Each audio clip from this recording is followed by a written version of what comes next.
What's going on there, guys? My name is Kilton5-6, and in today's video I'm going to talk about what I talked about in my previous video, but I removed it because the quality wasn't very good, so I'm hoping this turns out better. In today's video I'm actually want to discuss again, but in much more length, because I've managed to write my words and write it a bit better about Battlefield 5 and where we should not be judging them because they have actually got it right, where some YouTubers are talking out there basically rear end of what comes out of your body, the shit that comes out. So first of all, I want to talk about the customization. Customization is on point. Soldiers in World War II would customize their outfits. They would have the standard outfit when they first started, but as they would fight they would spend months. They might pick up little trinkets that they would customize their uniform with. Some soldiers would have, they would be playing, say they would have playing cards, they would customize their hat with, say, putting a playing card in their hat. Some soldiers would, if they would kill, as the soldiers would call them, the Krauts, they might find something on the floor that they want and they will use that and they will put it on their body armor. Especially with the tanks, sometimes tankers would mark off a kill on their tank, or they would mark off successful strikes. Same with plane fighters, they would mark off strikes, they would customize their vehicle to the way they want it. The same with outfits. Now I don't know why people are complaining, saying that customization is wrong, because in Battlefield 1 people want customization because they found that they looked exactly the same as everybody else. They wanted a bit of variety, they wanted something. Now to say that customization is bad is taking it a bit far. Customization is correct in the sense of Germans would customize their outfits to look, if they were a sniper they'd want to camouflage with the terrain. Snipers would look different, heavy infantry would look different, they might have slightly bulkier armor because they've got to carry more. Main frontline infantry would be lighter, they wouldn't have as much on because they needed to run, they needed to move, they can't stay still. Medics would have customized different things, and they would have medical stuff, and a lot of medics would have had customized their medical uniform to make them look different. So that's one thing that I think people have not researched enough into to know enough about it like I do. Second point I wanted to bring up was the prosthetics in World War II. Yes, there were prosthetics, and mainline military wouldn't use them because to them personally they wouldn't see the need to send them back out, but resistance fighters would use them, because if some of the resistance fighters would philosophy, if you could still fight, you could still fire a gun, you can still fight, you go out there, you kill some more Krauts. The next point I wanted to bring up, which is a very big one, which I've seen Battlefield 5 have a lot of backlash about, it's the women in the game. The gameplay that I'm showing you now, this is from Battlefield 1, but in the campaign there is a woman. I am playing a woman, which is historically accurate. So I don't understand why people didn't moan about this, but are moaning about the multiplayer on Battlefield 5. It makes no sense. It's like some of them might have split personality. They're saying, I think this is great, you know, you're actually playing a woman, it's accurate. Battlefield 5 released theirs, it's not accurate, there's a woman fighting. You know, you've got split minds. You either want women, you want it to be historically accurate and they're going to be women, or you want it to be a lie, which there is no women. It's totally your choice. Now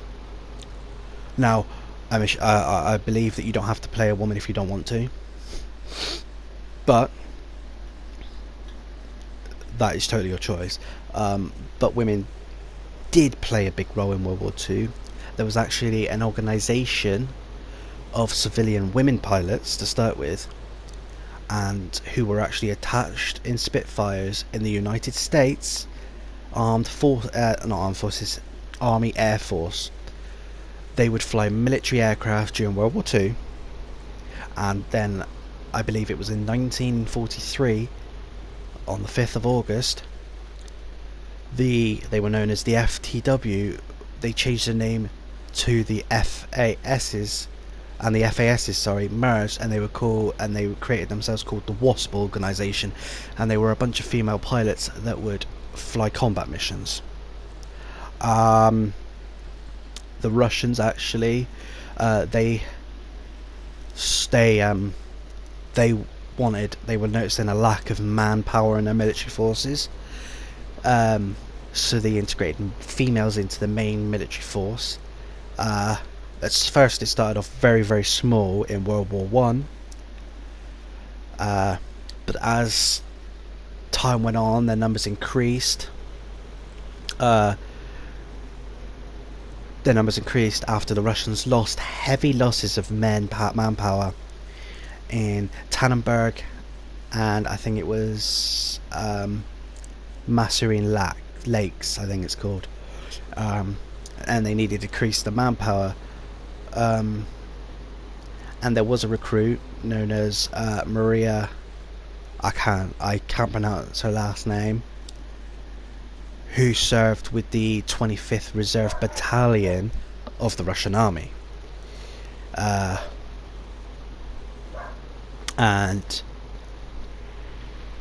after 1917, because the women were such a successful rate in the way they fought in Russian, and they noticed the increase of women actually wanting to fight, women started getting recruited into battalions as young as 13 to 25, and they would do all sorts of various roles in the military: medic, infantry, sniper, and they played a massive part in World War II. So for people to assume there was no women, they either they didn't really study history, and because it's a game and they didn't really study it, they don't know. There's plenty of examples I could bring, which I'm going to give a few of you now, because approximately 2,000 females were enlisted into the Russian army.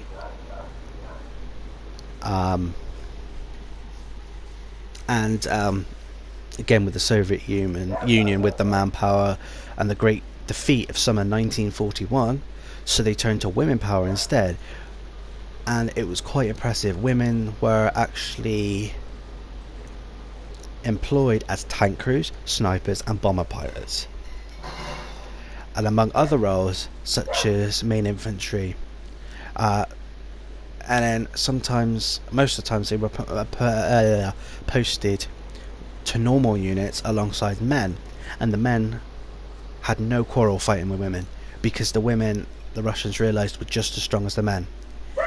I'm trying to think of it. There was another female, Linda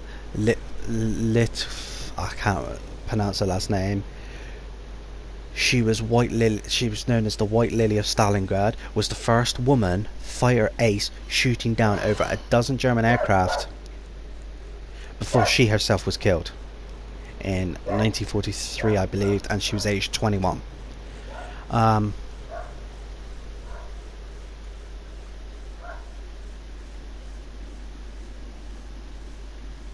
And people are going to say now, but he's talking about the Russians. Well, let me go to some other examples of British forces.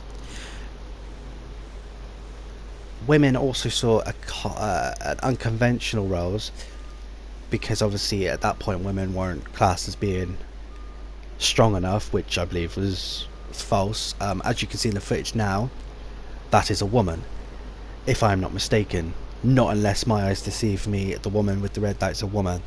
And there's no point going on saying, saying some sort of bull crap, because if I remember correctly, seeing in some comments of YouTube videos, a lot of them said women never fought in World War II. Clearly wrong, as I have pointed out. And it's just laughable, really. As Battlefield has always made themselves historically accurate. And I've got to be honest, a lot of historians, apologise, that's the recycling going off, a lot of historians have actually viewed gameplay of this and seen this, and they are astounded by the historical accuracy of this game.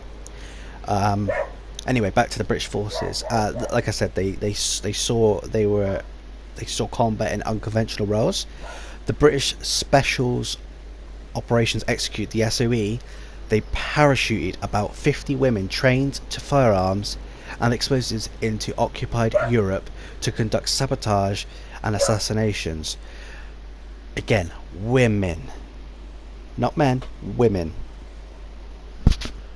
I just like rubbing this in because I find it funny when women, where said they're not in fighting roles. Anyway, let's get back to some more of this history lesson I'm teaching some of you people. Again, resistance organizations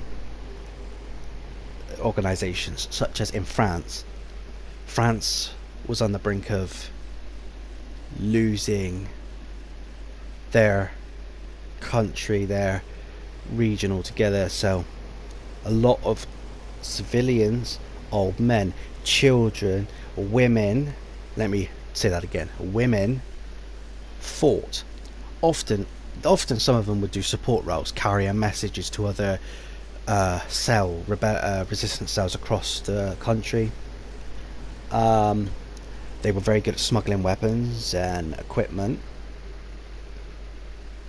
because the reason why is because with the Germans, they believed women weren't fighting, so women would arouse less suspicion than males would.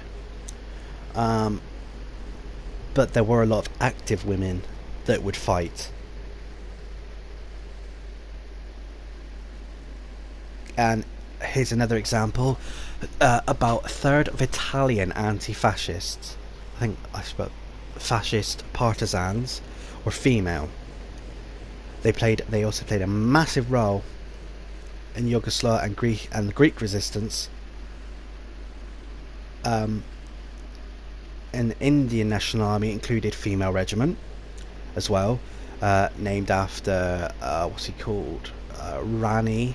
I don't know, because I'm trying to remember things all at once, so apologise. If you want to look up their names, you can. A number of thousands of its height, but although they were trained in weapons of combat, they seen in practice to have, like, in practice they would also be trained as firearms. Sorry, I'm going off track here. But they would also be trained as being nurses and support. So they had plenty of roles. Women had good roles. The reason why I believe that people are saying no is because you're getting drawn into the YouTube controversy saying women weren't there. I've seen a lot of videos saying Battlefield's failing their pre-orders because of women, which is not true. It's either that YouTuber has studied history, but they never reviewed what actually went on, but they had a massive role.